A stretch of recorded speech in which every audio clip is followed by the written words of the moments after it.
Thanks to all of you for having me and for me getting to speak alongside Sabrina. I was mentioning earlier that I think Intercom is one of those companies that keeps getting known for great support tooling and great support themselves. So it's really nice to be able to be up here alongside her. A little bit about me before I dive in. I've been at Stripe for about 3.5 years now. I had actually used Stripe for my own company before I joined, and I was in the US beta. I wrote our Haskell bindings. I hung out a bunch in the campfire room. The thing that I did for fun was help other users, because I don't know, it's neat, right? Like helping people is really cool and it's super rewarding, which is what we're gonna be talking about. But then I joined full-time. Stripe kind of got my attention, and so I joined full-time in 2012 and founded the support team at Stripe, which I grew from 2 people, including myself, to over 20. And I chatted with thousands of users along the way, which is, I think, one of the most rewarding things that you get to do, right? You get to interact with so many people, and that's also going to be part of what we talk about. These days, I work on internal tools, so I still work with support. It's kind of like a meta thing. It's like support inside of the company. So we build stuff for the support team. Also, it's all business operations, recruiting, and partnerships. We're just a team of 2, so not that much, but we do as much as we can. And I still chat with users every week for fun. This Friday, I'll be hanging out on the first floor of the Stripe building and talking with people and shadowing others and watching what they do when they do support. So I think it's a really big part of it, right, is just constantly staying in touch with people no matter what part of the company you work on. So the title, I've been told not to look back at this. The title, right, is Support as Infrastructure. And a bunch of developer-focused companies here, you often hear of infrastructure and you think servers and you add more of them and you profile your code and you scale and you do all this kind of stuff. That's kind of the idea, but support is very much a human element, right? It's talking to people and it's just being real with people and being honest with them. And so what I'm going to talk about is infrastructure as the foundation for a company. How can support be really core to your company, and how can that influence what you do and how you behave, right? So that's a really important distinction. So support educates the company and it empowers everyone in the company to learn from our users. You can have a dedicated support team and they talk to users as their primary responsibility, which is really important. But they also enable the rest of the company to have those conversations. And so you take the feedback loop being user to support to the rest of the company, and you kind of merge the rest of the company into support. It's not their full-time job, but it's something that they do and that they're expected to do and that everyone really champions. So support is the whole company's job, right? Even if you have a support team and you have people whose full-time job is support, talking to users is the responsibility of everyone in the company. This point is also foundational for the rest of the talk, right? If you believe that, the rest of the stuff will start to make sense. So with that in mind, let's step back a little bit to when Stripe was founded and take a look at our support philosophy. This quote that's up here on the screen and most other quotes in this are things that I just kind of stole out of internal documents. I didn't ask for permission. I'm hoping PR and everyone is okay with that. But I just copied them verbatim because I think that they really speak well to how we think about this. This is from our support philosophy document. It's something that Patrick, our founder, wrote, and he wrote it because this is really important to him as well. And it's that every support interaction is an opportunity to talk to a user, right? Isn't that cool? Like every time you talk to someone, it's this opportunity to really glean a lot from them.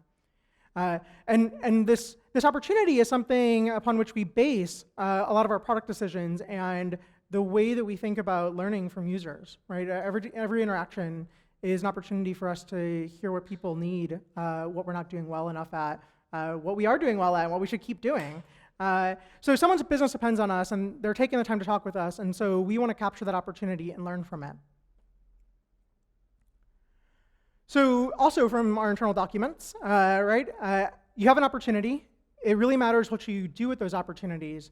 And so when you talk to someone, the thing that we encourage and that we tell every new Stripe employee does support at some point, we tell them to solicit feedback outside the immediate issue. When you say something like, please let me know if you have any further questions, it's an okay statement, and it might be truthful, but it's really cold and distant. What you're telling someone is, I am done with you. I will not think about this interaction ever again unless you come back to me and tell me that I should do something, right? Very reactive. So what we want to do is we want to actually tell people we want to hear your feedback. please tell us what's on your mind, whether it's about this or about something else. So every email that we send, we think about this. We don't always do it, and that's something we need to get better at ourselves. But this is the thing that we really strive for. And part of that, right, you ask people to give you explicit feedback, and people do, especially if they don't like what you're doing. They're very honest with you about that, and that's great. We love the passion. But you also have to intuit feedback, right? You have to think, if you're a support person, you're basically a user. You step into their shoes, and a lot of us were users, like me. You step into someone's shoes, and you intuit, and you say, why are they asking this question? Is it necessary that they're asking me this question? What could our product do better? What feature should we add? So part of that, right, like asking for feedback is cool, but it's still just an opportunity. Like Sabrina pointed out, if you just ask for feedback and you tag it, then you have this cool collection of feedback. But then you actually have to pipe it into GitHub issues or pipe it into your spreadsheet documents and really incorporate that into your planning. So I think it's cool that Intercom incorporates that as sort of a core philosophy for how they work. We tried some similar things. When I did support back in March 2012, I remember jotting down a list of observations that I had. Sometimes these are people telling me stuff, sometimes it was me being opinionated myself. And I would share it with the company. I would email all@stripe.com. Everyone got this. And I'd tell them what we should improve. It was a list of observations, a list of stuff that we could do better.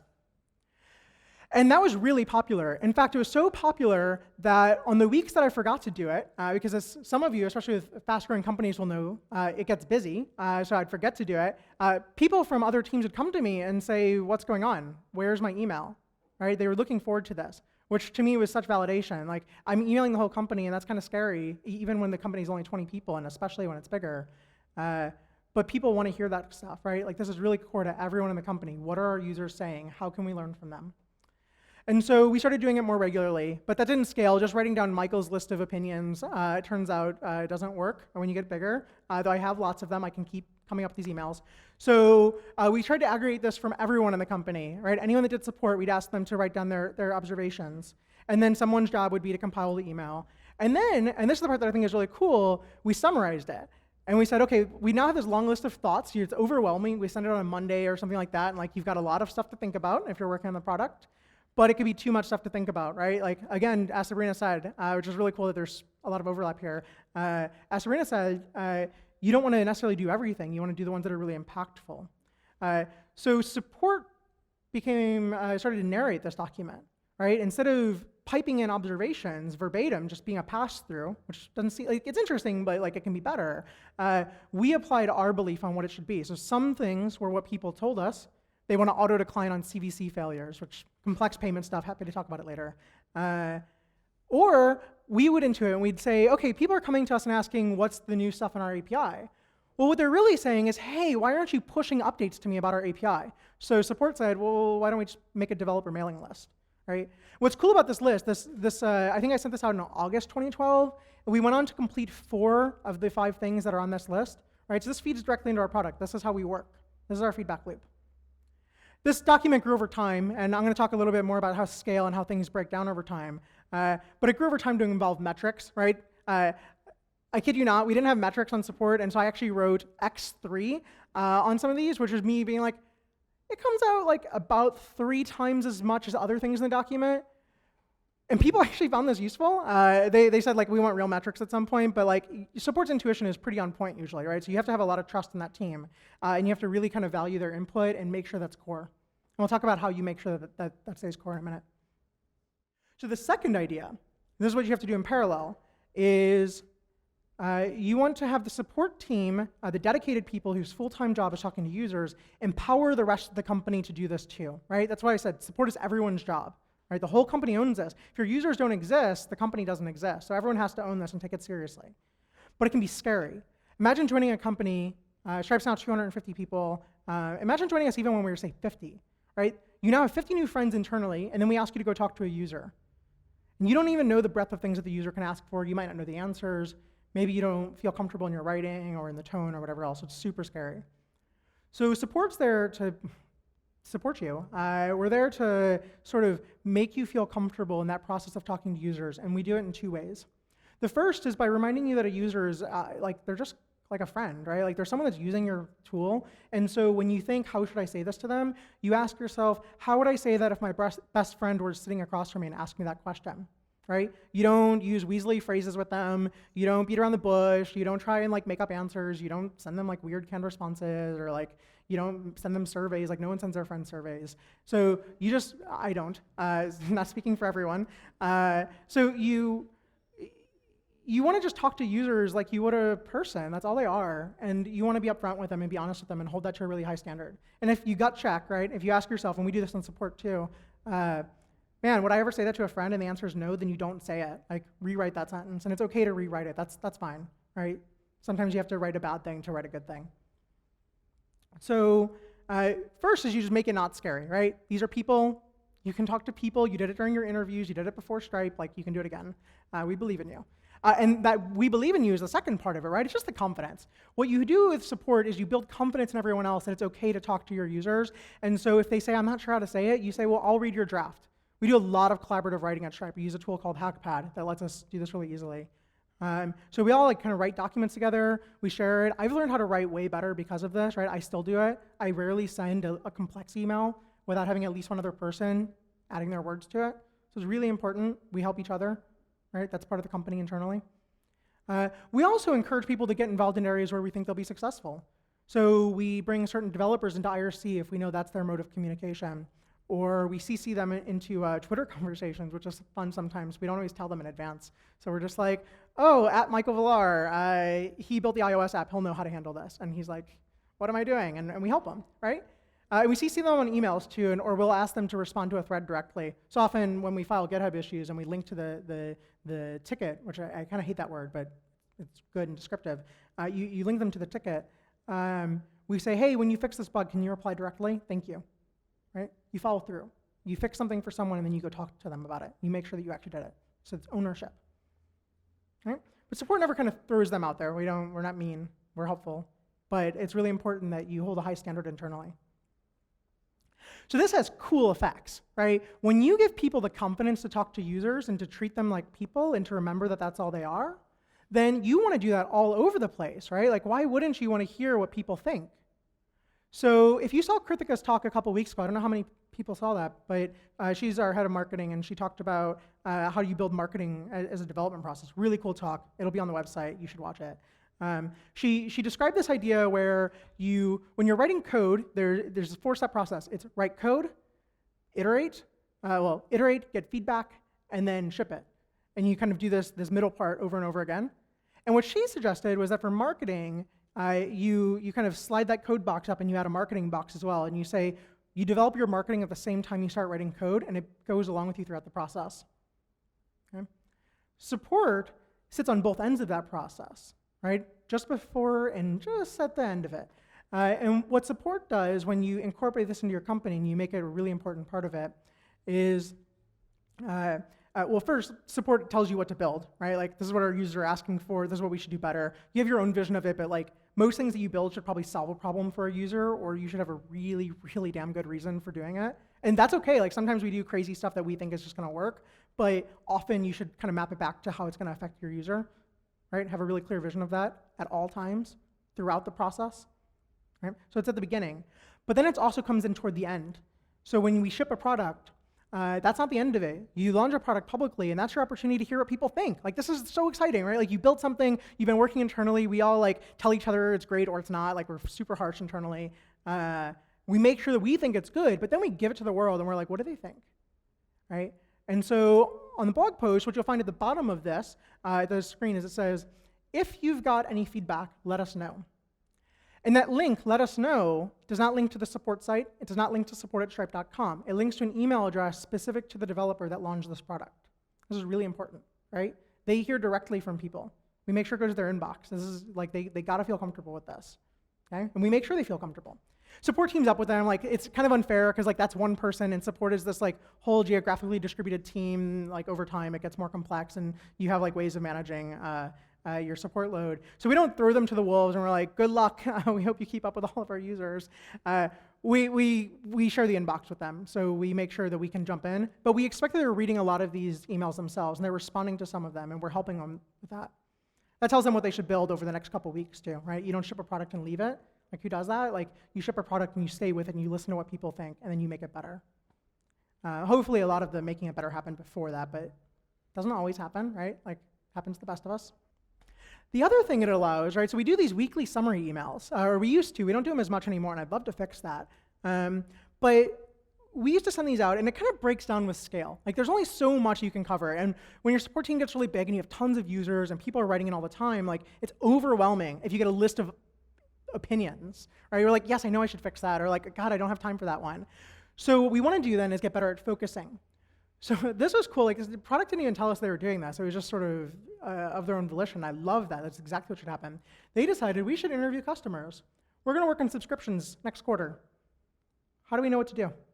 So they went and they picked out a bunch of users that we think are a good representative sample of complex use cases and expected use cases and unexpected use cases and people that are really like the more of the type of user that we want to get, that we think we're really good at or should be really good at, right?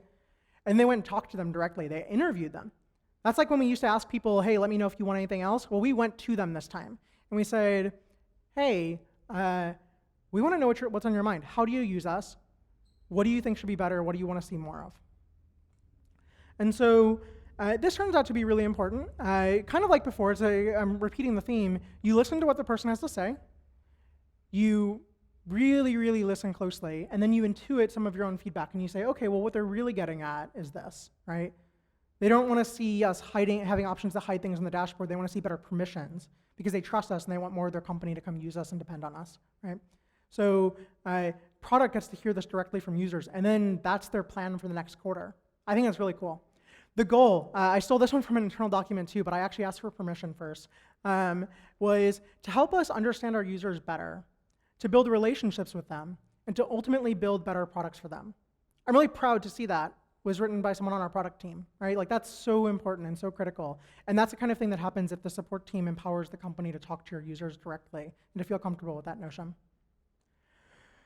So it kind of goes without saying sometimes, but I feel like it's actually important to say, is that our users are critical to us, right? This is going to be true for everyone in here, right? Your company does not exist without your users. Or it does, but it doesn't exist for long, or it bleeds money, or like, I don't know, like there's a bunch of cases where it can't exist, I guess, but you really need users, like is the kind of thing that I'm getting at, right? And Stripe, certainly, I can say with certainty, does not exist without our users, right? We built this for ourselves because we wanted to accept payments. That was me, that was Patrick and John, right? These are people that wanted to accept payments ourselves, right? And this is true for our users. And so we only keep those users and we only stay ahead of things if we listen to what they need. Right? Without that, we might get lucky and end up with what we should be doing, but we're going to have a really hell of a hard time doing that. So listening is important, right? Like, this is how we do things. And this informs what we build. That's our feedback cycle. We build for our users, we listen to them, we intuit our own feedback, we let support narrate it, right? We let support say what they think about it. We take that as very valuable input. We let product say what they think about it, and this is not just product, by the way. This is our machine learning teams and our financial operations and even people running the office, right? Like, everyone has a stake in this because their job depends on it, and like, this is what we came here to do. And what's neat is you build trust. I mentioned this earlier in the talk.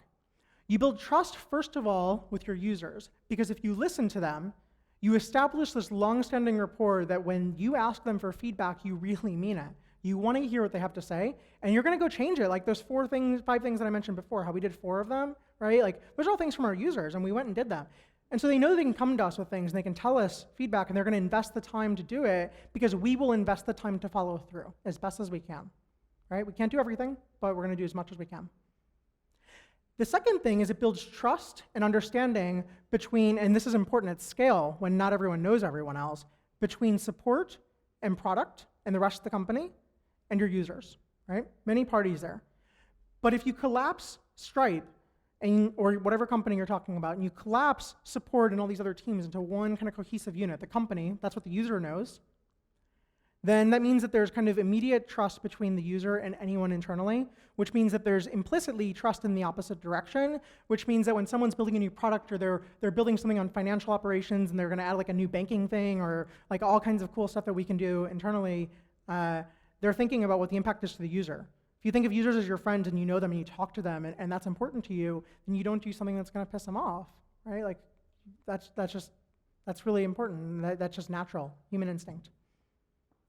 So that's why I think support needs to be part of your culture. Like, I list out some different ideas here of different things you can do. Some of these will work, Some of them won't apply to you. Some of them will work when you're tiny. Some of them will break down. One example is we used to have a feedback bar on our website. So it would rotate out prompts whenever you reloaded the website. It's actually how I got to know Stripe, by the way. I responded to it. It was just a little tiny box. And so I wrote a sentence, and they replied, and I was super excited. And so then I wrote 3 sentences, and they replied again, and they like changed whatever I suggested they change. And I was really nitpicky. I was like, you should use a semicolon here. And I was that user, okay? It was a beta, so I thought it was okay. I justified it somehow. It was really just me spending my downtime in interesting ways.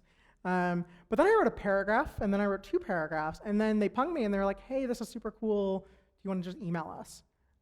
Or here, let me add you on IM, which is the thing that we do, by the way. We add users on IM all the time. So they're just ping us directly, ping us live when you want something, and we'll help you out. Cool? Lower barrier to entry.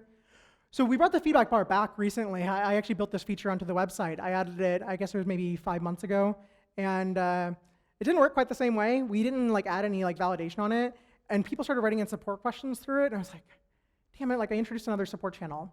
I didn't expect that. I hadn't planned for it at all, so I had to go answer some of the questions, which is cool because I like it, but it doesn't work at scale.